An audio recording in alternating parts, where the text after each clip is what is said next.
This video will go over the assembly and disassembly of these laparoscopic forceps. First, you need to slide the jaw insert into the shaft.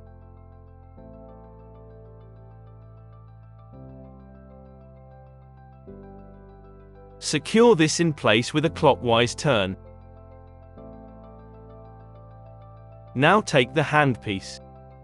Ensure the ratchet is disengaged by sliding this lever across. Open the handle until these two white arrows meet.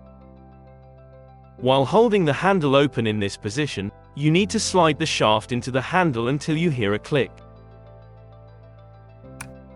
You will notice the shaft is only partially engaged at this point. Now close the handle, and the shaft will fully engage. If done correctly, the jaw will open and close with the handle. To take the handpiece apart, ensure the ratchet is disengaged on the handle.